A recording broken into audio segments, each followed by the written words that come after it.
बात आज से 18 साल पहले दिसंबर 2006 की है। शायद आपको याद हो, हम बात कर रहे हैं दुनिया को झकझोर देने वाली उस वहशतनाक हत्याकांड की, जिसका नाम था निठारी हत्याकांड। आइए बिना समय गवाए बेरहमी की सारी हदें पार कर देने वाले इस अपराध की सनसनीखेज कहानी की ओर बढ़ते हैं।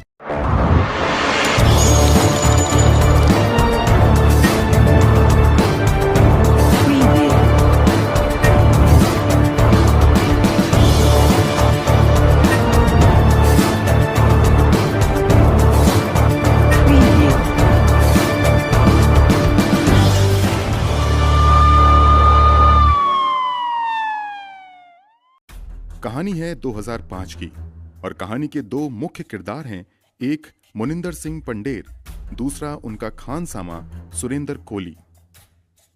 मुनिंदर सिंह पंडेर ने 2005 में नोएडा सेक्टर 31 में निठारी गांव के पास D5 नंबर की कोठी खरीदी थी। उनका अपना परिवार काफी संभ्रांत और प्रतिष्ठित था। परिवार के सभी सदस्य और रिश्तेदार चंडीगढ़ में रहते थे, लेकिन उन्होंने नोएडा को अपने रहने का ठिकाना बनाया था। वजह थी नोएडा में उनकी एक कंपनी, जिसकी देखरेख उनकी जिम्मेदारी थी। मुनिंदर पंडेर काफी पढ़े लिखे, सभ्य दिखने वाले हाई प्रोफाइल आदमी थे। उन्होंने दिल्ली यूनिवर्सिटी से अपनी पढ़ाई पूरी की थी और एक लग्जरियस लाइफ स्टाइल फॉलो करते थे। उनकी इस कोठी में बड़े बड़े रसूखदार लोगों और जाने माने पॉलिटिशियन का भी आना जाना लगा रहता था, जबकि वे ज्यादातर काम के सिलसिले में विदेश में रहा करते थे। मुनिंदर सिंह पंडेर खाने के काफी शौकीन थे, लेकिन परिवार से दूर नोएडा में अकेले रहने के कारण उन्हें खाना आदि बनाने के लिए एक सहायक की जरूरत थी।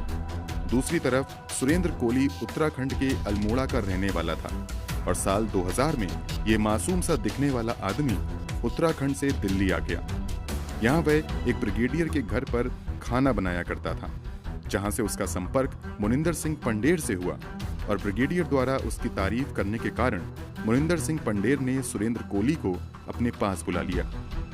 मुनिंदर सिंह पंडेर ने सुरेंद्र को रहने के लिए कोठी की छत पर ही बना हुआ एक कमरा दिया था, लेकिन क्योंकि मुनिंदर सिंह पंडेर को फैक्ट्री के काम से ज्यादातर शहर से बाहर ही रहना पड़ता था, इसलिए सुरेंद्र कोली ही मालिक की तरह इस आलीशान कोठी में ऐश करता था। मुनिंदर सिंह पंडेर एक अय्याश तबीयत के आदमी थे, जिसके कारण उनकी कोठी में कॉल गर्ल्स का आना जाना लगा ही रहता था।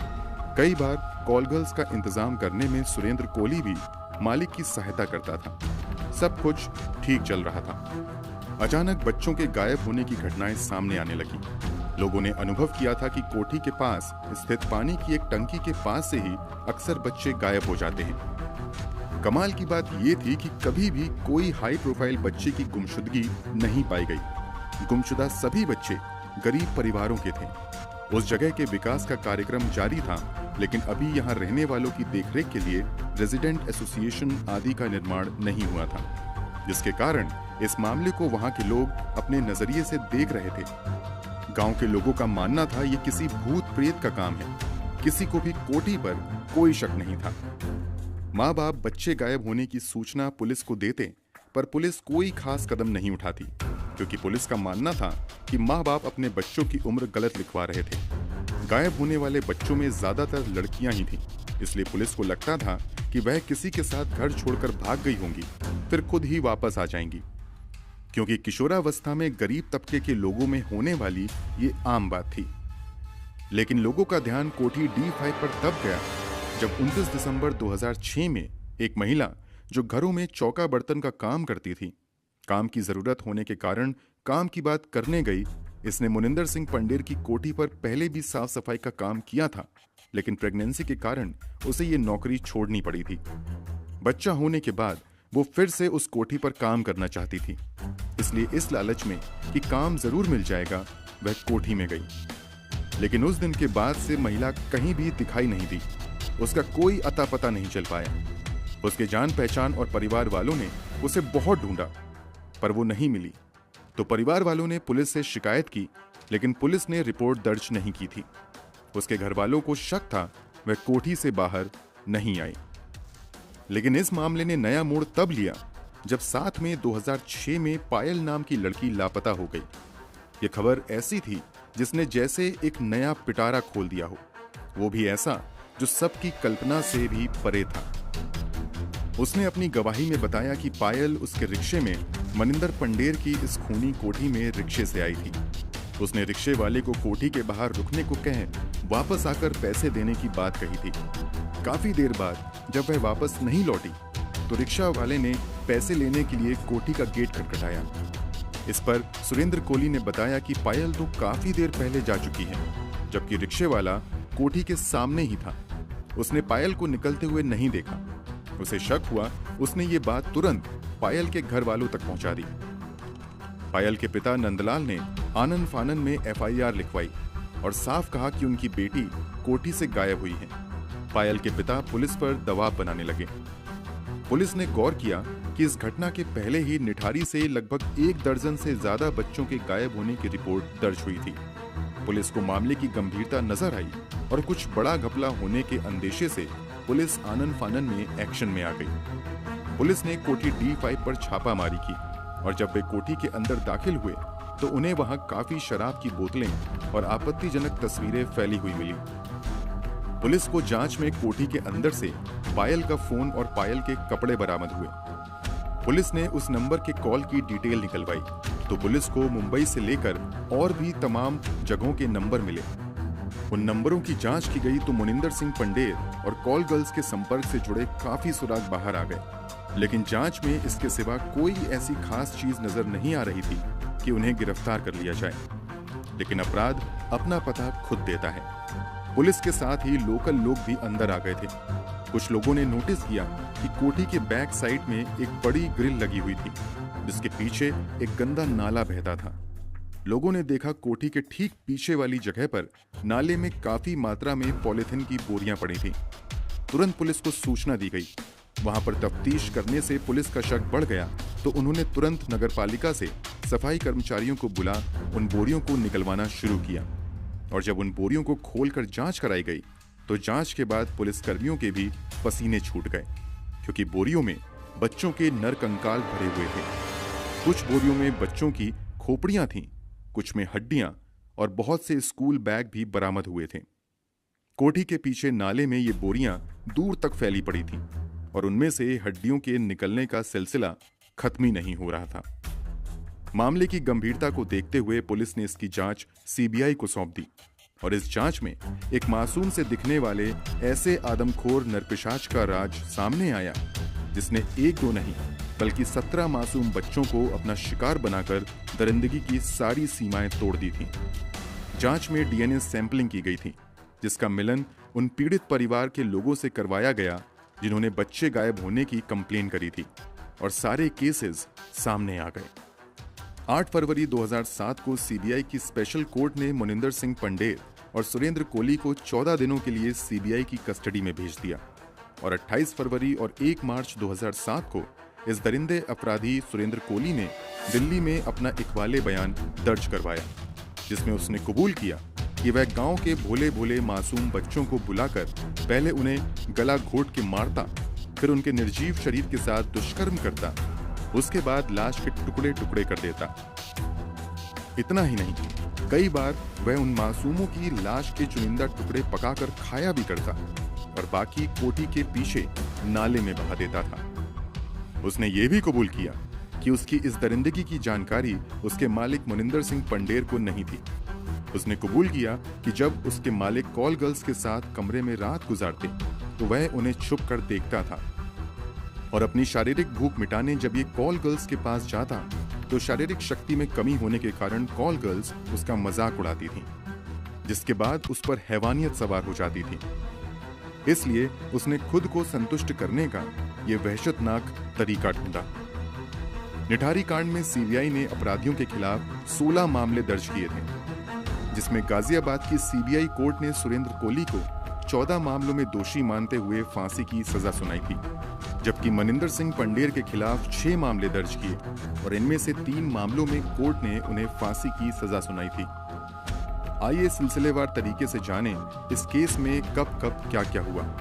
29 दिसंबर 2006 को कोठी D5 के मालिक मनिंदर सिंह पंडेर और उसका नौकर सुरेंद्र कोली गिरफ्तार किया गया और 30 दिसंबर को छापेमारी में कोठी के पीछे नाले से बच्चों के कंकाल मिले।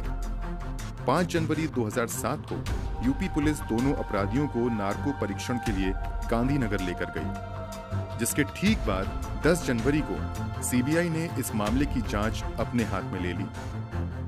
11 जनवरी 2007 को सीबीआई ने मकान के निकट नरकंकाल और हड्डियां बरामद की और 12 जनवरी मनिंदर सिंह पंडेर और सुरेंद्र कोली से सीबीआई द्वारा देर तक पूछताछ की गई, जिसके बाद 20 जनवरी को यूपी सरकार ने राष्ट्रीय मानवाधिकार आयोग में अपनी रिपोर्ट दाखिल की, जिसके बाद 8 फरवरी को सीबीआई की विशेष अदालत ने पंडेर और सुरेंद्र कोली को 14 दिन के लिए सीबीआई की हिरासत में भेज दिया, जहां 28 फरवरी को सुरेंद्र कोली ने दिल्ली में एसीएमएम में अपने इकबालिया बयान दर्ज कराए।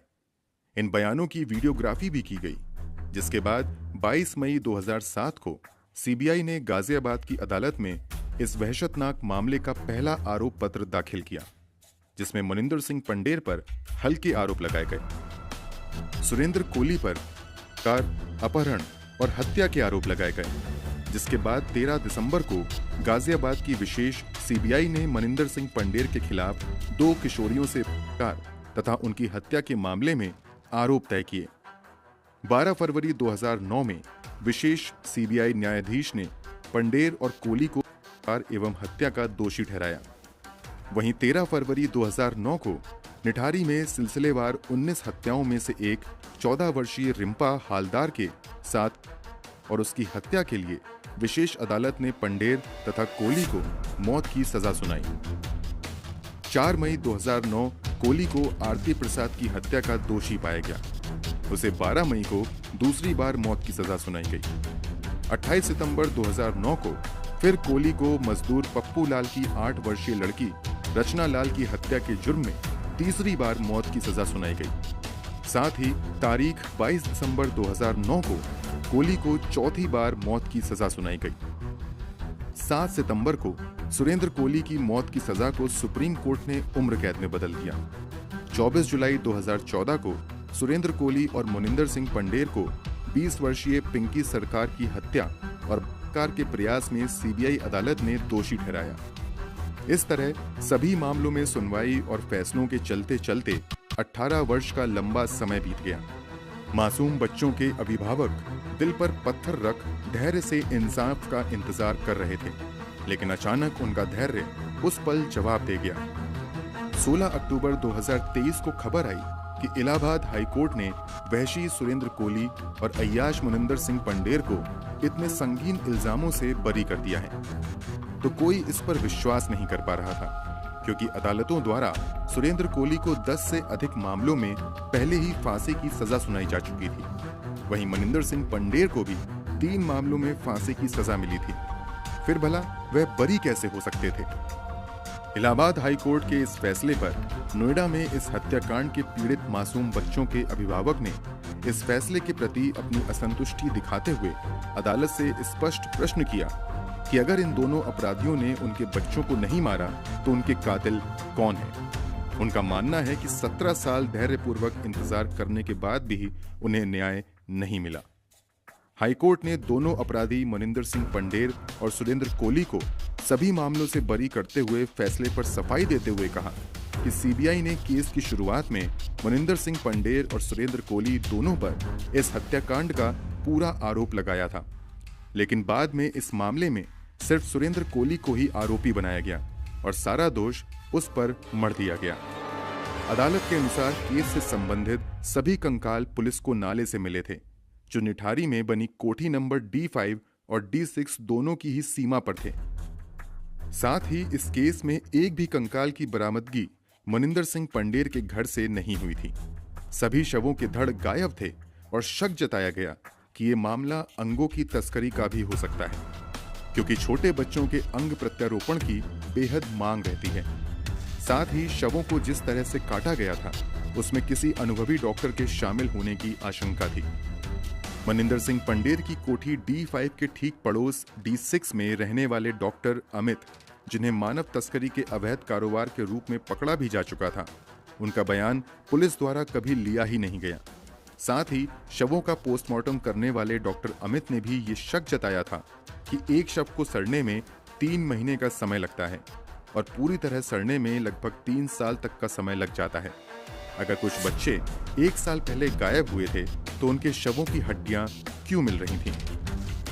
याद रहे कि इस केस में सुरेंद्र कोहली और मनिंदर सिंह पंडेर ने और कत्ल के मामलों की बात खुद कबूल की थी और जांच में भी सामने आया था कि 19 बच्चों और महिलाओं के साथ हत्या और किया गया था और बाद में शव के टुकड़े टुकड़े किए गए थे। पुलिस जांच में भी कोहली ने नरभक्षण की बात कबूल की थी। दरअसल हमारा कानून सबूत मांगता है और इस केस में 3 ऐसी चीजें थीं जिसका फायदा कोहली के वकीलों को मिल गया। आइए जानते हैं वो 3 चीजें क्या थीं। सबूत इकट्ठा करने में लापरवाही, अपराधियों के बयानों के टेप का गायब होना और फॉरेंसिक सबूतों की कमी। लेकिन हाई कोर्ट के इस फैसले के बाद अभी न्याय के दरवाजे बंद नहीं हुए। सुप्रीम कोर्ट का दरवाजा अभी भी पीड़ितों के लिए खुला हुआ है। सुरेंद्र कोहली और मनिंदर सिंह पंडेर पर आए हाई कोर्ट के फैसले को सीबीआई ने भी इस फैसले को सुप्रीम कोर्ट में चुनौती देने की बात कही है। सीबीआई के वकील संजय कुमार यादव का कहना है कि इन्हीं सबूतों के आधार पर अदालत ने कोहली को मिली फांसी की सजा पर मुहर लगाई थी। ऐसे में हाईकोर्ट का ये फैसला हैरान कर देने वाला है। इन सब के बीच सबके दिमाग में यही सवाल अब भी है कि अगर वे दोनों कातिल नहीं तो उन मासूमों की हत्या किसने की? बेरहमी से उनके साथ दुष्कर्म फिर टुकड़े किसने किए? आखिर इस घिनौने कृत्य का जिम्मेदार है कौन? फैसला आप करें और कमेंट करके जरूर बताएं आपकी नजर में क्या सही है। मगर आपके अनुसार इन आरोपियों का अगर गुनाह साबित हो जाता है तो इसे क्या सजा मिलनी चाहिए?